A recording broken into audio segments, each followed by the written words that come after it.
Since October 7th, Israel has been targeted for so many offensive cyber attacks, and a majority portion of that is built and done by AI tools. I think that to shed some light on that, there's no one more appropriate than Oren Butchmits from the National Cyber Directorate, the CTO and Technology Unit. Please, stage is yours. Okay, so I'm here to try to give you the perspective of the INCD. I wouldn't say the government, because I'm not the government, but part of the government.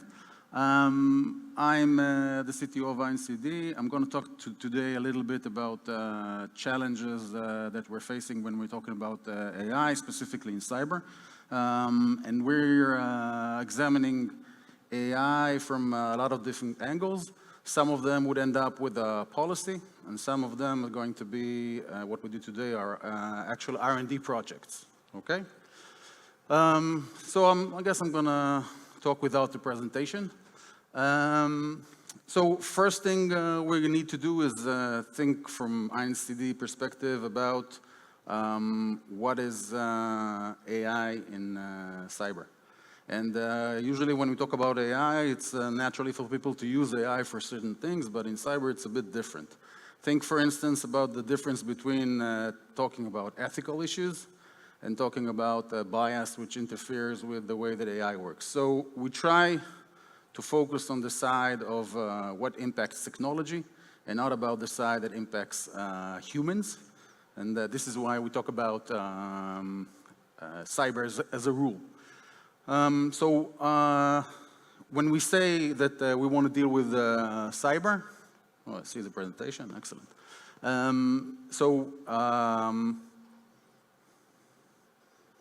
Excellent. So this is the slide I've done. So this is the way we separate between issues that are relevant to cyber and issues that are AI but not cyber from our perspective. This is a kind of a funny slide. It's not relevant to Israel. It's a Deloitte insight. But since I've dealt a lot with cloud adaptation in the government, so I see a lot of resemblance here. So the key resemblance is that it's a very cool technology. Everyone wants to adopt it, but two barriers. First barrier is human. So funny enough, you would see it like that 78% of the organizations say that they have everything they need to onboard with AI, but 50% would say that skills are blocking them. So this is naturally the way we saw it in the cloud. From our perspective, our goal is to help government onboard cloud, onboard AI. It's the same principle. You heard today a lot about the dual nature of AI for offense, defense. I'm not going to talk a lot about this. From our perspective, when we focus on AI, we focus on three main directions. The first one, the easiest one, is how to defend AI. So like each technology, INCD is a cyber regulator. Our goal is to create a secure technology. So we deal with this. Second is how do we use AI for defense? And this is relatively, funny enough, it's relatively new for us. Since up till now, we've seen AI, everywhere, any antivirus or a firewall or whatever appliance has AI inside. We basically said, okay, the industry is on board, it works well, so we can, just support from the back. But today we see that we can use AI for defense in a lot of areas. I'm gonna talk a little about them. Third domain is the furthest one is defend against an AI attacker. So for those of you who are my age, this is what we call the Skynet scenarios. And if you're young, you have no idea what I'm talking about. Okay, for us, AI, we consider AI what we call is a complex multi-part, multi-temporal attack surface. Okay, you've seen this a lot. I'm not going to dwell about this. You've seen all these ways of, how to fool AI by this mean or that mean. These are very interesting examples. Some of them are local from university, Ben-Gurion University, and I think Dr. Sharif was going to talk about me, is responsible for one of those researches. But basically, we examined these. We did a lot of vulnerability testing on AI systems, and the conclusion is that you can fool them all. It's just a question of effort. So these are two very nice examples you see down there. This is like how to evade detection using makeup, which basically prevents the camera from detecting this nice lady, up to the example at the top with the weird glasses where they actually managed to swap faces. So instead of detecting me, when I put the glasses, the system will detect someone else. So basically, it's a question of effort. Right now, the latest we've done is we try to automate this. So we're looking for examining if we can automate how to fool the system, not just can we fool them, because we understood that we can fool everyone. Okay, to defend, what we did is we created a national lab for AI resiliency. This is going to be out there in 2025. It's going to end this year. The end game here is we're going to create a SaaS-based self-service tool for anyone to upload their model and or their data set, get some kind of a score, get recommendation on how you can improve your model. This is focused today on tabular model, but we hope to extend it in the nearest future. So this is your tax dollars working. These are the type of research that we're running on these type of lab.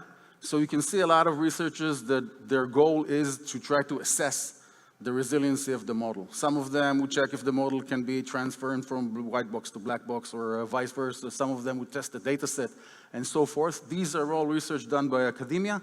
And this is an old list. This is all the time it expands. So each time we're meeting a new research or a new academia, we try to add one more of these research or these attacks, as we call them, to the mix. This is another example. It's a total difference, not mine. It was the research being presented, I think, here 2 years ago in AI Week. An Israeli guy talked about this. What they did, these nice fellows, is they did kind of an autocomplete show where they took Tab 9 plugin and they used the autocomplete features to show that naturally, when you try to use some kind of cryptographic library, the Tab 9 plugin would give you very rightfully, I would recommend you using the top 2 parameters and not the third one, which is bad. Okay, this is the way the plugin works. What they did basically is they poisoned the public code base. And they injected a lot of bad samples, and what they came after that was into the same, where they tried to do the same trick, use the same library, and now the plugin recommended that they use a different kind of parameter, which is very bad. Cryptographic-wise, this is bad. This is very easily decrypted. So this is one example. I'm going to talk about this in a second. Another example that we've come across is what we call the model file malware, where we see that we see quite a lot of this, actually. People manage to put some bad stuff inside the model file. Okay, now it's very dependent on certain libraries, but generally speaking, you can do this. The risks are apparent. You put your model inside, you bring it in your own system, it can cause data breaches, and so forth and so forth. Why have I told you about this? Because for us, it's a new kind of approach, and we need to handle this. Why it's new for us? Because we are used to talk about how we check software or model and stuff like this. All of a sudden, we need to think about the data. Where did the data come from? Stuff like this. We did one experiment on data, on images, and found out that the staggering amount of images that we try to use are fake. So when you use data out there, sometimes it's not original data. There is all of a sudden the difference between the training time and the inference time. So sometimes we need to watch the training time, and sometimes we need to handle stuff when it's a runtime. And this is, I'm talking about perspective of a regulator. So when we issue a policy, what should we take care? We have no idea where these things run. So if you have the ability to go to Hugging Face, upload a model and run it somewhere, we can track it. So we can tell you if something is wrong.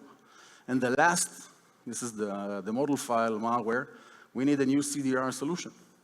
because the regular CDRs don't know how to handle this. So these are a lot of new challenges that we face. When we talk about attacker, we used to think of them as being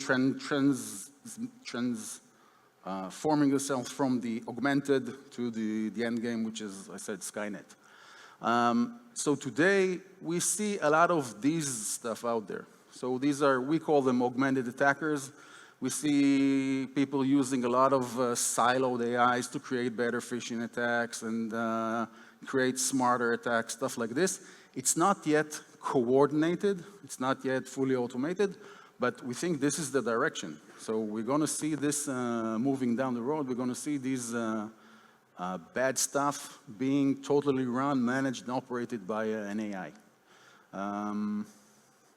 These are two examples. Probably don't know all of this. You've heard about this.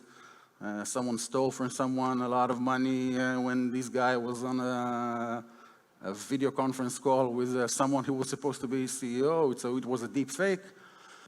Another example of a deep fake is for voice. See, we're starting to see these things. This was a very nasty example for someone ransoming someone by faking their loved one voice. I'm using, by the way, the deep fake methodology, even though it's audio, because deep fake is not limited only to video. So this is examples of new stuff that we're going to see here. We think a lot of this is going to be the phishing 2.0, the spear phishing or whatever. These are going to be the new type of attacks, and we should prepare for them. I might talk about this at the end. We see a lot of stuff. I'm not going to dwell on this. We see password crackers. We see malware generators and stuff like this. LLM, ChatGPT and friends for the attacker is heaven. Mostly for, I would say, the two reasons. Reason number 2 and reason number 4 for us is a headache. Reason number 2 is that because it's lowering the bar. People with less knowledge in cyber can become attackers. They can use infrastructure or use these tools. And second, number 4 is people that have a certain amount of ability. This gives them level up, gives them added power. So for us as a national protector, this is a kind of a headache. So I said, why do we care? We care because we see more attackers. We care because we see better attackers, which forces us to create better defense. We see smarter attacks already. I gave you a few examples. And we understand that technology should be met with technology. So we don't have a solution to create more people. You know, the army spits out a certain amount of highly gifted people, but this is not the right solution. This is going to be I think the track. So today we're on the left, a kind of a mashup of a lot of siloed technologies. The next step would be a kind of orchestration, and the end game would be a kind of a smart attacker. This is one of I consider this to be one of the highest risks we're going to see. This is what sometimes it's called the auto-GPT or agent GPT. This is a kind of an autonomous operation where you have one level of creating a lot of tasks and the other is an agent running itself. It's usually, we see it combined with people running localized version of LLMs, which they install, and these versions are not lobotomized, so they can do anything and they can interact with the world.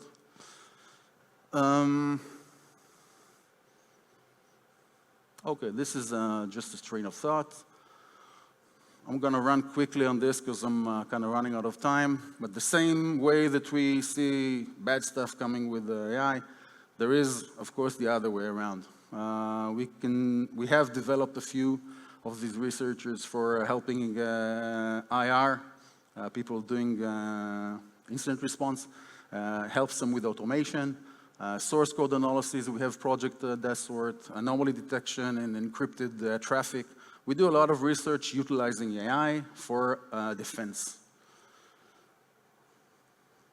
Same way as I talked with the LLM for the defender, so it helps power up defenders as well. This is the last slide, 30 seconds and I'm done. We're doing nice work in this domain. It's not influence. but it is a domain where we want to see if we can evaluate content. When I say evaluate content, I want to understand if this content is authentic.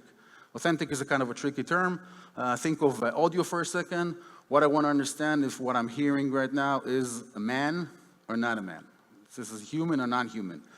For images, I want to know if this image was originally photographed or it was tampered with. Text, the same. So we have a lot of questions in this domain. This is a new domain that we started research on.